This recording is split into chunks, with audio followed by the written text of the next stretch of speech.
Realtors of Reddit, what's the most disturbing history you've learned about a house you were selling? I work in real estate appraisal, not the actual picture taking side, the administrative side. There isn't much real history selling a home will give you. Stuff like suicides and murders do not have to be mentioned in a report. Oddly, believed hauntings do, as long as it's public knowledge. This is the law. I've had appraisers who report to me they've been accosted by squatters living in vacant homes. It's possible your house briefly housed a junkie shooting up in your basement before you moved in. My uncle bought a caravan down the coast on a well-known beach. Just prior to selling it, police detectives turn up and turn the place upside down and inside out looking for some sort of information. Turns out the family of one of Australia's most notorious serial killers used to own the caravan many years ago. Not a realtor. Happened to some friends who bought a property, very old site, about 300 years old, which had been part of a convent. The living room of the nuns exactly. The aforementioned place had been refurbished as small apartments houses about 50 years ago. They went to live there and there was some maintenance given to certain places of the property, the common areas. There was a wall which was slightly wider than the others. They began to give maintenance to that wall, but the outer layer fell apart due to the rain and age. While trying to fix that, they found dozens of skeletons of babies. Very little babies and very old little skeletons. Well, authorities and historians came and went by, and they came to the conclusion that the nuns tossed their babies there right after giving birth to them. Lord knows if they were alive or dead by then. Note, not unheard of. Old religious orders were very strict about that, and there were even more gruesome policies regarding nuns' pregnancies. Edit. Grammar.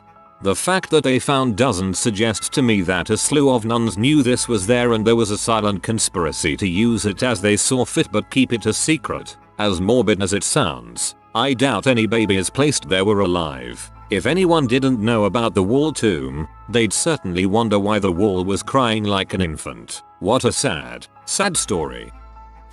Not a realtor, but I have a friend who recently bought a house. She has lived in it for a year and went up in the attic for the first time to check on a leak. In the dark she could see some kind of painting hung up on the wall. She went to check it out and found a large commissioned painting of Jesus giving the previous owner of the house a hand job. This is in a very Mormon area, a block away from a Mormon temple.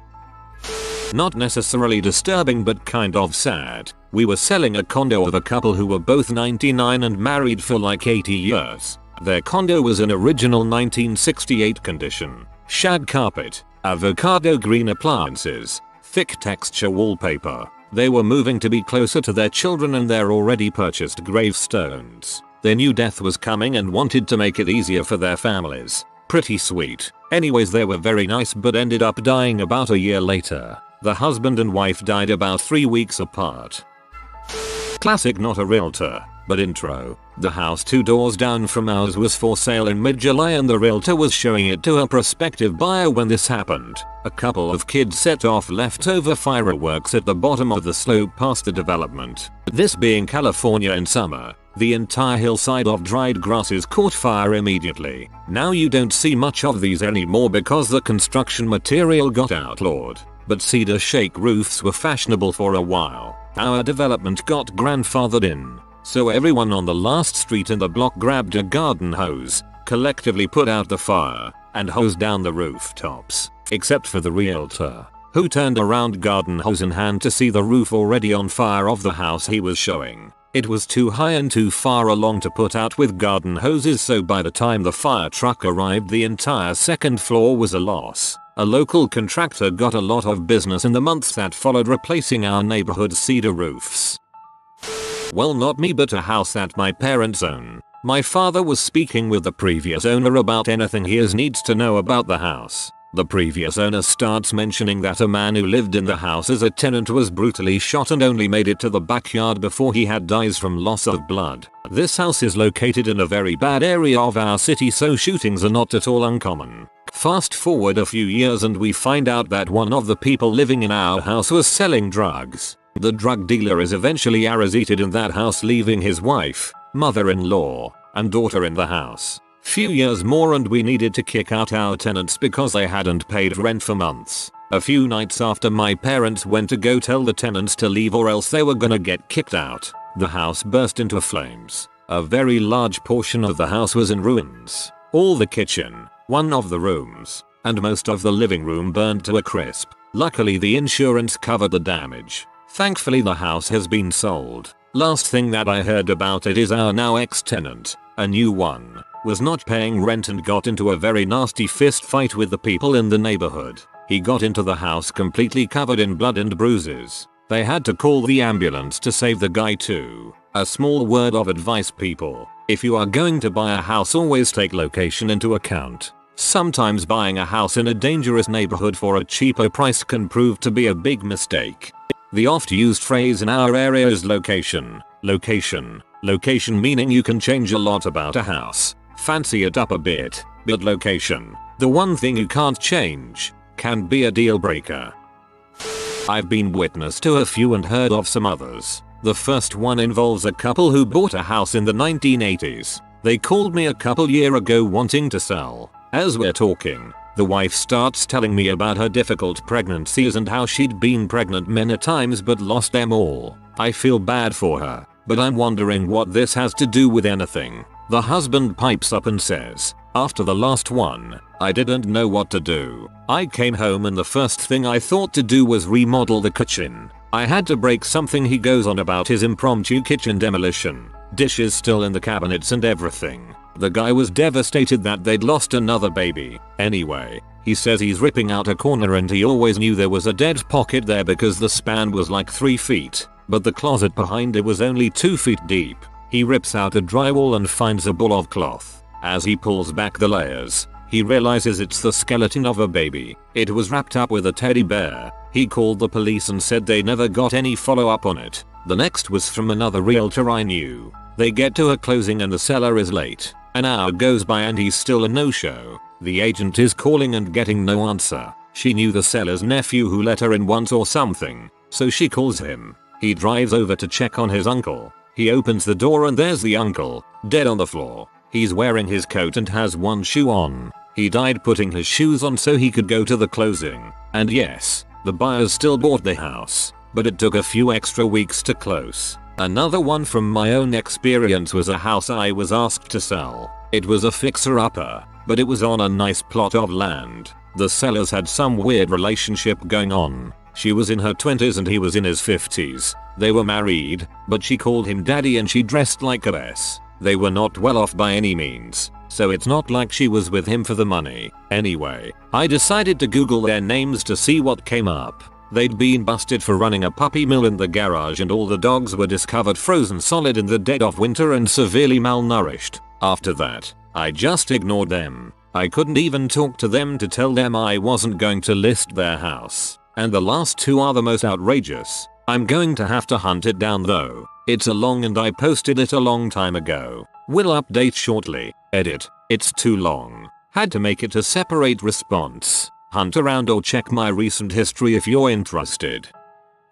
I'm not a realtor but suppose the story's relevant. My extended family used to live in a really old house located just north of London. Previously it used to be Queen Victoria's stop when she was traveling in the area.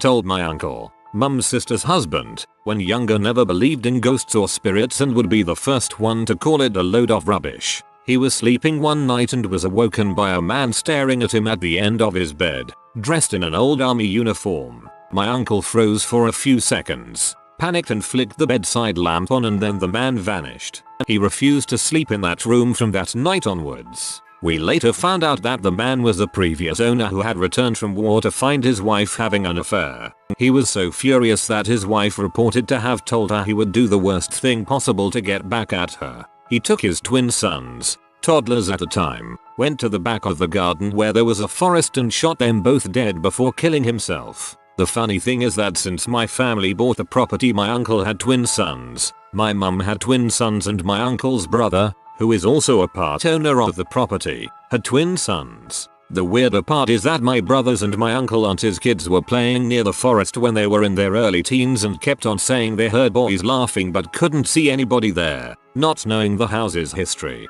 So spooky. I mean, families with twins can be genetically predisposed to having more twins, but wow.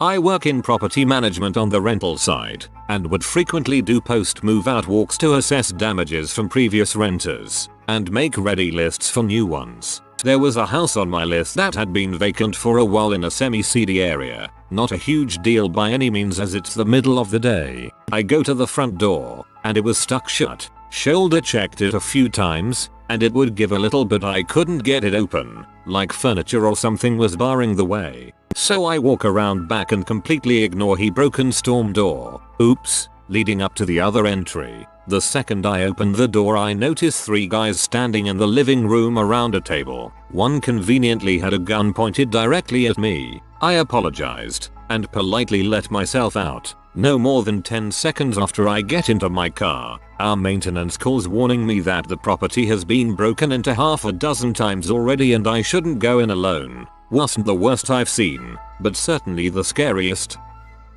Property inspection turned up a dead body in the attic. It was a suicide. Someone hung themselves. Homeowner thought her husband had left her years ago. I guess he did. My dad moved into a house where we later learned that the previous owner's son killed himself. There was no saying as to whether he lived in the house, but we do know which bedroom was his. I'm not into paranormal nonsense, but my sister had that room. Before we learned about the son killing himself, she had all sorts of weird things happening in the room. Alarms going off at odd hours of the night. The TV just turns on, shuts off whenever it feels like it. Especially weird when it's at night and you're alone. I don't like going up there for that reason. The previous owner also came home one day to catch his wife cheating on him and started shooting at them. He missed them and you can still see the bullet marks in the wall of the master bedroom. I learned just how extensively the original builder had embezzled from the school district to build the house. People of a certain age would marvel at the fact that all the bricks, flooring, doors, door and window frames, bricks, light fixtures, all kinds of elements were exactly 1920s public school construction. Turns out the builder was the school superintendent and deliberately built the house with diverted materials and labor from a school project. Somewhat relevant. When I was younger, probably 8 or 9, my sister took me and a couple of my friends to see Meet the Robinsons, which had just came out. It was a fun movie, and we all enjoyed it. So we went home. My friends were neighbors, and we see a police officer in the street talking to my parents and friends' parents. They all looked shaken up. They told us that our neighbor, who was our next door neighbor, killed himself. He shot himself in the head in his backyard. I always thought he was a nice guy. He'd invite everyone over for pool parties and they were always fun. My parents heard the gunshot and called the police. The guy had many wives over a period of time, and they all either left him or died. An old lady moved in with her beagle and lived there for maybe 2 years. She never really talked to anyone. After she left, a family moved in with 3 kids. I played with them a lot. I would go over to their house and play video games or swim in the pool with them. I never felt uneasy there. It was just a fun family, and the pool and having fun was always a nice memory of him. R.I.P. My wife and I are realtors in Los Angeles, San Fernando Valley to be exact. We were on caravan with a colleague who is significantly senior to us and has been in the market a long time. We went to a new listing and my colleague said, "Oh, I know this house," in an off-putting tone. We asked what she knew and she said, "I'll tell you when we leave. It's a lovely little home in a multi-million-dollar area of Sherman Oaks. Clearly has had a few different owners over the years, and although it cosmetically needs a lot of work, you would be thrilled to own a sweet home like this in that neighborhood." The asking price was well over $1 million. When we leave, I inquire again from my colleague about what she knew of the house. It turns out a family that lived there in the early 80s was brutally, and I mean very brutally, murdered and tortured in a home invasion. Apparently it was quite a big story in the area at that time, and as I said, she is significantly senior to me and has been a realtor in LA since the late 70s. But there was no internet then and time moves on. We got a little obsessed. My wife and I are true crime fans about the house and wanted to see if we could dig anything up. After a little bit of time scouring the internet and newspaper archives, we couldn't find anything. That really bothered me, as a realtor, and someone who really tries to be an extraordinary service provider for my clients. I want to be able to provide that kind of information to a client. It's so easy now to Google something and expect the entire history of that thing to come up. But it's not until you experience a situation like this that you realize not everything is available online. Now for the really messed up part. California real estate law is such that you have to disclose a death on the property if it occurred within 3 years of that death. However, if the death was violent, and you know about it, you have the obligation to give that information to your client no matter when it occurred. But if you don't have that information, then you're perfectly well within the law. I've come across lots of homes where there has been a death on the property, but if it's a normal death, it's usually not a big deal to your clients. However, an unnatural death is a big deal for most clients. All I could think of was the many agents and brokers who were in the house and the agents selling the house, and how probably none of them knew what I knew, albeit after the fact. I'm not a big believer in the paranormal and I'm not scared of ghosts, but I certainly wouldn't want to be the new owner of that house. Imagine spending $1 million on your dream home and not knowing something as horrific as that happened there. I have other stories, but this is the one that always stuck with me. I always look at a home for sale as if I were the one buying it. This one got to me. Didn't sell the house but was managing an apartment and walked in on a guy who was in bed decomposing for 2 weeks over the worst heat wave in years. His head was partially melted into the pillow and his back was full of maggots. Had a couple stiff ones that night. Walked through a house where a hoarder lived and was attacked by fleas and saw a rat in the master bedroom the size of a football. Noticed droppings on the bed too. Lady had been living there her entire life and never threw anything away. Apparently, couldn't get rid of the rat either. I've flipped and helped with flips and sales since I was 18. I can go on and on and on with the conditions I've seen people living in and the history behind them. Not a realtor but in my own house. I still live in. My parents bought the house from an old, 70 plus, lady about 19 years ago. One day when I was about 12, I'm 17 now, my mom and I were watching TV about some person living in a house that was haunted because somebody had died in it. I bring up to my mom how creepy it is to live in a house where someone died. She responds back telling me that somebody committed suicide in my bedroom and that old lady was selling the house because she could hear her daughter in the bedroom.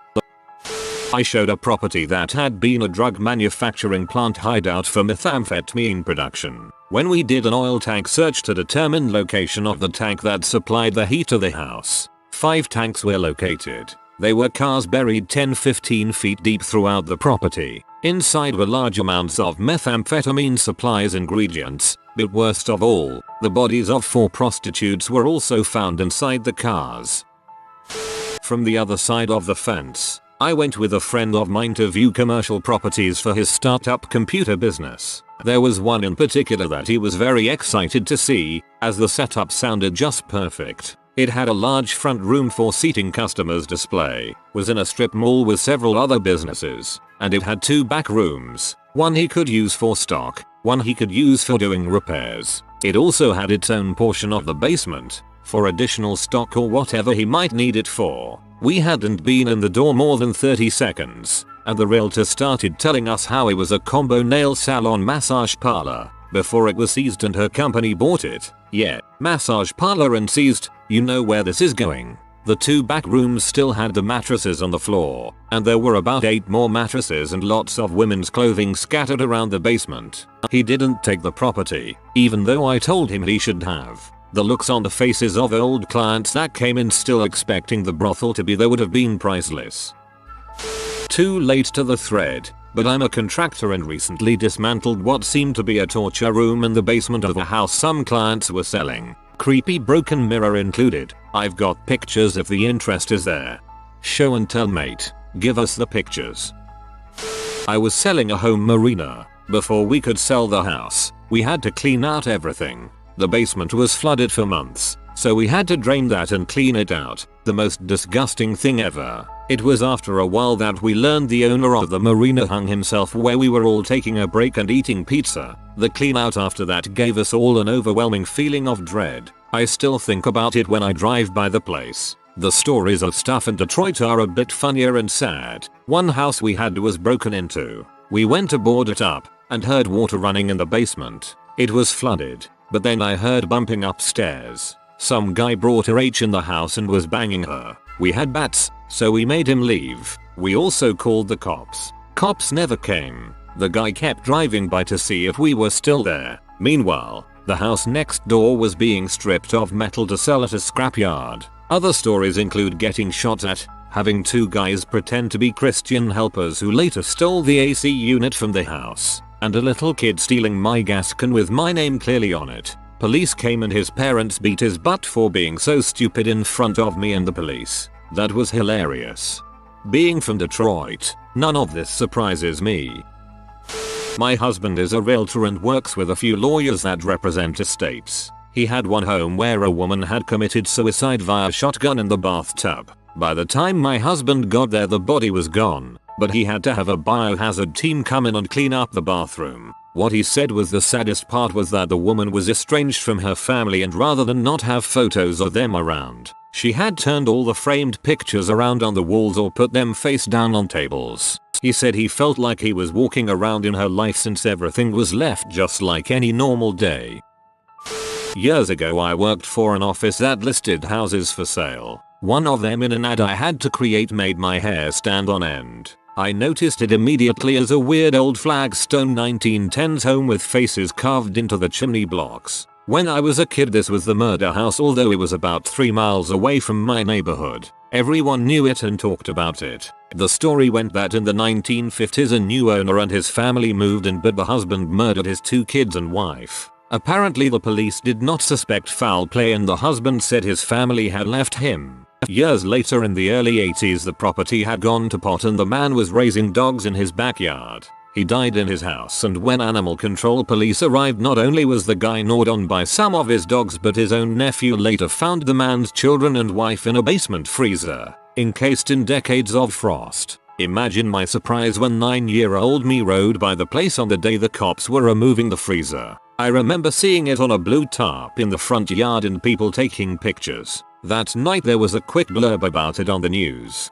Years later in my 20s, while creating the sales ad, I learned that that was the first time it was listed for sale since the discovery. The day after my condo received an excellent offer, my realtor forwarded me a newspaper article. In 1991, 2 drifters tried to hack a man to death in my kitchen in front of one of the drifters' 14-year-old daughter, then strangled him, dragged him down the stairs, and about a block down the street before deciding to abandon their plan to dump him in the Mississippi. This was New Orleans. They were caught because they did a terrible cleanup job, just turned over couch cushions and didn't bother mopping up all the blood. Real winners. A weird thing about the place was that if I left anything stacked on a certain kitchen counter, it would fall off in the middle of the night, waking me up. I figured it was some shoddy counterwork and just stopped leaving stuff in that spot. The condo still sold at a premium and on time even after this was disclosed to buyer. That area was a hot market. One of the people is still in jail. He's a preacher now because, yeah. Bought my house 2 years ago. The realtor said that the woman of the house just wanted to move after her husband had died. Fair enough, I thought. Memories and such. The living room had received a new carpet and general the house was in pretty good shape. Still live here. Anyways, we have been living in the house for a couple of months when I get to talk to a neighbor. We talked about my house and she said that it was awful what happened here. I was like, what? Apparently the husband was a police officer, but he had some issues, so he blew his brains out in the living room for his family to find. Hence the new carpet. I don't mind one bit, but the realtor could have said something. Okay, so when I was doing the rounds looking to buy my first house, we had made an appointment to view this little cottage which was totally in our budget. We weren't familiar with the area, so we got there about 45 minutes early. Instead of just waiting round for the agent to show up, we decided to take a tour around the neighborhood and found another property that had an open house on. The one was so not in our budget, but decided to take a look anyway just for shoots and giggles. It was very fancy pants, white marble flooring, gym, its own freaking hairdresser room. Anyway, the property was split level and built on the side of a hill. So I'm super interested in looking at everything just to see how the other half live, and I go into the laundry room which was at the back of the bottom level of the house. Off the laundry room there was another door which was smaller than a standard doorway, lengthways, and I thought, oh cool, a secret passageway. So I go through the doorway and it's a passageway that runs long ways down the back of the house. One side is the dirt and the other is gyprock. So I follow the passageway to the end. It's very dimly lit and at the end it opens up into a small room which the current owners were using for storage. I nearly crap myself when I spot it. There, standing amongst random boxes of God knows what, was a life freaking sized replica of Freddy freaking Krueger. I knocked the frick out of there and we left very quickly. Suffice to say that we looked at the other property but did not put an offer in. That house is still on the market 4 years later. I live in a duplex. One night I was cooking dinner and heard an incredibly loud bang. Went to the living room to see holes in my wall. Turns out the neighbor next door shot himself with a shotgun. Instead of them completely redoing the walls, they painted over the walls in red. Nobody will rent side of the duplex. I tell them that story and they book it. I realize I am no realtor, but I figured I'd share. My friends were getting a tour of a ski rental to secure for the winter in Tahoe. They went to one of the bedrooms and there was a mirror on the ceiling above the bed. The realtor wasn't expecting that and tried moving them to the next room as inconspicuously as possible. Apparently it was a pretty awkward tour. Not a realtor, but I used to live just outside of a military base and the house used to be a part of it. There were strange bells above all the doors. The realtor said they were old fire alarms. The bells could not be removed and made the loudest unbearable noise when we tried to remove them. One day I was watching the History Channel and the show was about my town. Turns out these were not the loudest fire alarms in the world but alarms for if the overflow of Nazi prisoners in the basement escaped or acted up. Not a realtor. I was looking for an apartment in a condo complex for a long time which is never vacant. One day, the manager gave me a call to tell me a duplex opened up. I was happy to hear that. But then she clarified, sir, it is my duty to tell you that this was a scene of domestic disturbance, and it resulted in a fatal incident. I looked it up. Turns out the husband killed the wife with a hammer. The dead body was in the house for a couple of days. The management became suspicious when they saw the husband have scratches, if I recall correctly, on his forearms and specifically tell them not to send maintenance men to his home. And if you're viewing a house where someone has died, look for the part where the carpet has been removed, often bottom of the stairs, as this is usually where their bodies were found. When I bought my house, in one of the rooms without carpet, just the bare wood floor, there were 3 paint covered spots. I was told that the previous owners moved out because they couldn't afford it or something, but according to the realtor, they left their 2 dogs and cat in that room. I guess the cat was eaten, or died first then eaten by the dogs. Then the dogs eventually died, so there are paint spots covering whatever stain the dead animals left. That is such a crappy thing to do, to leave your animal to die in a room. If you're not going to rehome or take them with you, the very least they could have done is just let them loose to at least get picked up by animal control, or die free. Not acceptable, but still better than starving to death in a room without any chance of survival. I'm an actual realtor. There was a time in my life where if someone told me a house was haunted I would have reserved judgment and most likely chalked it up to an overactive imagination. However, I've seen it a few times in my career, and there are some pretty common threads that are difficult to ignore. Well then, out with it. You can't just leave it hanging like that. The house I remodeled with my dad as a kid, or helped in whatever non-help way 11-year-old me could help. Some of my only good memories of my dad was tagging along while he worked on it. After my dad died it was sold and an investor bought it and rented it to a bunch of druggies. They trashed it. Eventually it was condemned because of black mold everywhere. Then one of the previous tenants was still living there and overdosed and his corpse was rotting in the house for about a month. Dead of winter, so not a lot of smell. Now it has been sitting empty for more than a year. Pisses me off sometimes. Realtor here. Not a house I was trying to sell, but a house that was next door to my last house. It was on the market for about 2 years before finally selling to a couple who have been there about 3 years now. The guy across the street was a retired cop and told me that back in the mid-90s there was a husband and wife that lived there. One day the wife came home from work and realized her husband was in the backyard chopping down her favorite tree. She took a gun outside and shot him dead. She then went back in the house and shot herself in the head. Shortly after that there were 2 other families that lived there where the foster husband died of some illness at a younger age. I swear the house is cursed haunted. There were random times when it was in foreclosure where I would go into my kitchen and a basement light would randomly be on. Never had the nerve to tell the couple that bought it before I moved. Aunt was murdered at 16 in my grandma's house. It was her ex and he also killed himself. Grandma sold it at a horrible loss a few years later when she just couldn't handle it anymore. Mom moved back to the neighborhood years after that, and I randomly met the people who owned it then at a neighborhood car show. Had changed hands a few times since. Told them about how the pool was my mom's 16th birthday gift and OBTW there was a murder-suicide in the kitchen bathroom. They sold 2 weeks later. Turns out their toddler had been talking to an imaginary friend and it freaked them out when said friend had my aunt's name.